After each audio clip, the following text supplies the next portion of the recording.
जय श्री श्याम। आप सब कैसे हैं? आशा करते हैं आप श्री श्याम की कृपा से, महामाई की कृपा से आप सभी कुशल हैं, सभी आनंदमय हैं, सभी स्वस्थ हैं।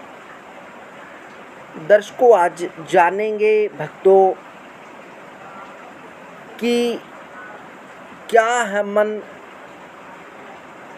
क्या मन का कोई कार्य होता है और कितने प्रकार का मन होता है।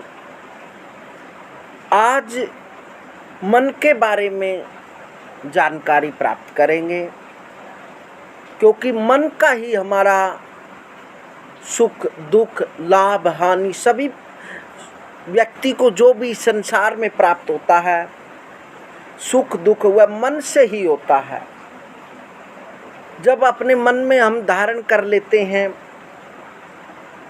दुख का अनुभव करते हैं तो मन दुखी होता है, तभी हमारे शरीर को दुख अनुभव होता है।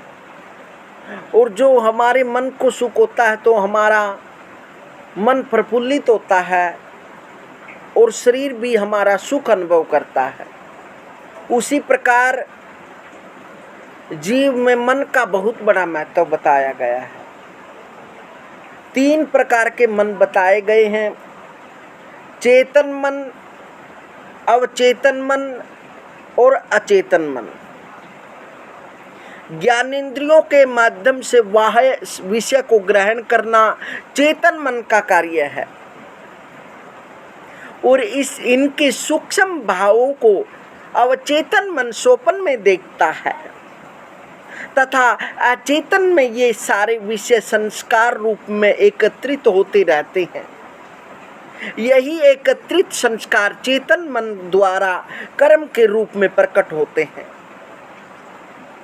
तात्पर्य यह है कि अवचेतन मन से जब ये चेतन मन में वापस जाते हैं तब कर्म रूप धारण करते हैं, अर्थात विचार करके वह प्राणी उसे कार्य रूप प्रदान करता है।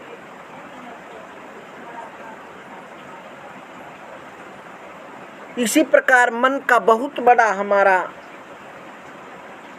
सुख और दुख होता है। उसी प्रकार मस्तिष्क का भी बहुत बड़ा महत्व होता है। मन चेतन है जबकि मस्तिष्क जड़ है। मन सूक्ष्म है किंतु मस्तिष्क स्थूल रूप शरीर रूप है। मन का वाहन मस्तिष्क है। इस वाहन के माध्यम से ही मन कार्य करता है।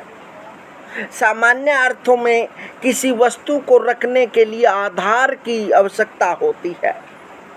ऐसे मस्तिष्क को मन का आधार मानो।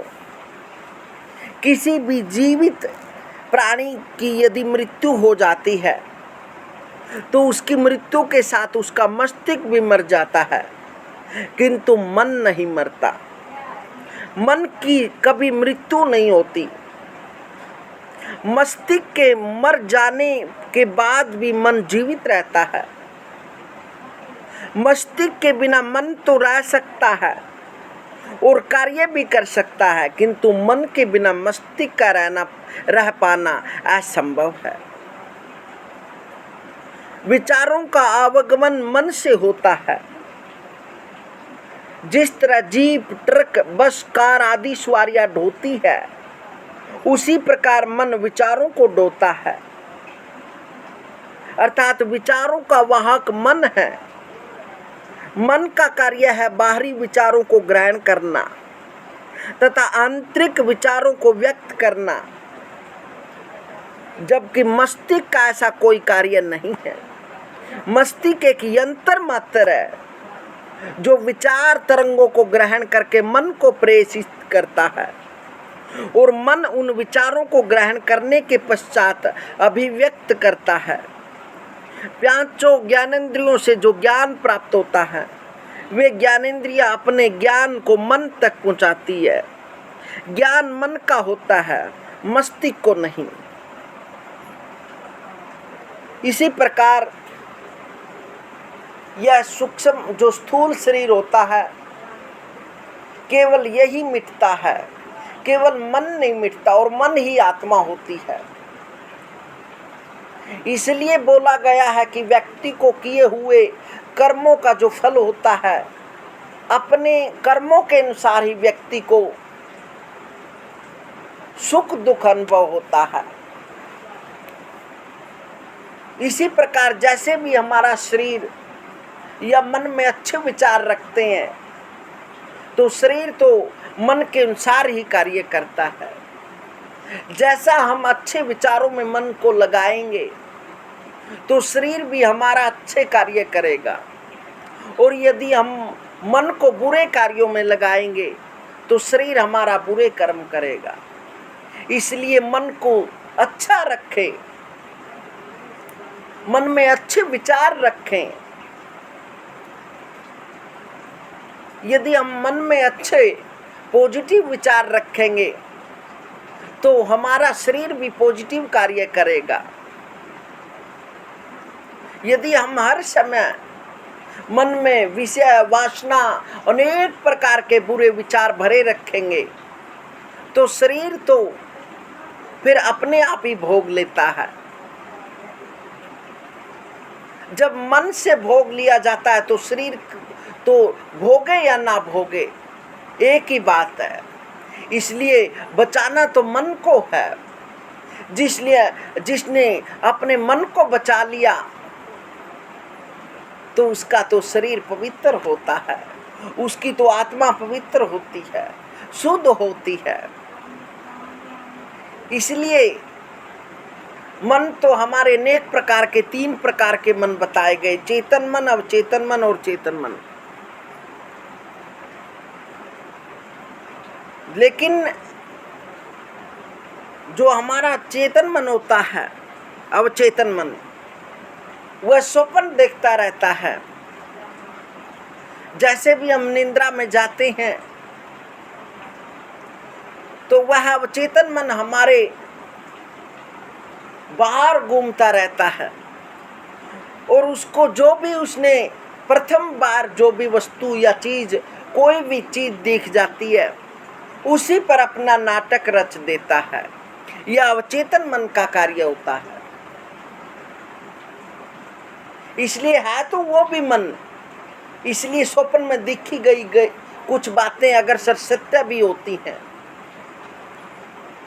और सत्य उसी की होती है जिसका मन शुद्ध होता है। जिसका मन शुद्ध हो जाता है उसके अगर स्वप्न भी सत्य होते हैं।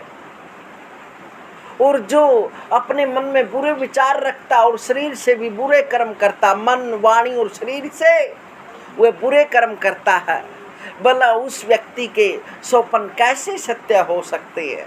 ऐसा हो ही नहीं सकता।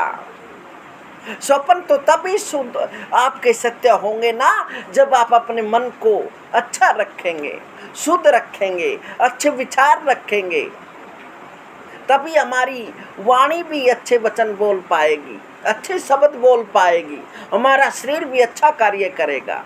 इसलिए मन को अच्छा रखें। जैसे आप आहार लेंगे वैसे ही आपके विचार बनेंगे, और विचार जैसे बनेंगे वैसे ही आपका शरीर कार्य करेगा। इसलिए आहार शुद्ध लें, संगत अच्छी लें, क्योंकि व्यक्ति पर प्रभाव पड़ता है। रसे रूपे च गंधे च शब्दे स्पर्शे च योगिनी।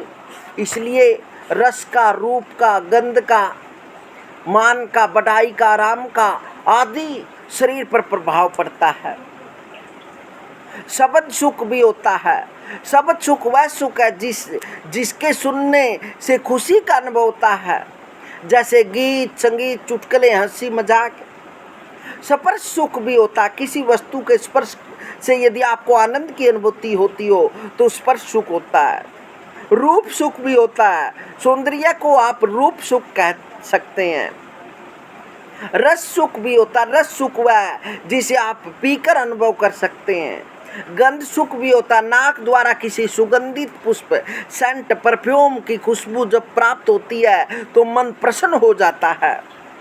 मान सुख भी होता है। यदि आपको किसी विशेष सम्मान दिया जाता है, यदि आपको कहीं विशेष सम्मान दिया जाता है कोई अवार्ड मिलता है, 1500 आदमियों के बीच सम्मानित किया जाता है, तो आपका मन मयूर नाच उठता है। यही मान सुख है।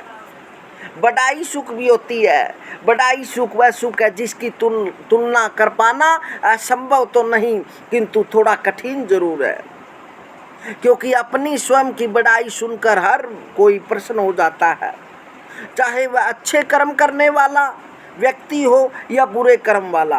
अपनी बड़ाई हर किसी को अच्छी लगती है। आराम सुख भी होता है। आराम सुख का दूसरा नाम है उसकी विवेचना क्या करें। यदि आप 10 घंटे कठिन परिश्रम करके आए हैं और आपको आराम करने को मिल जाए तो आपको अपार सुख की अनुभूति होती है।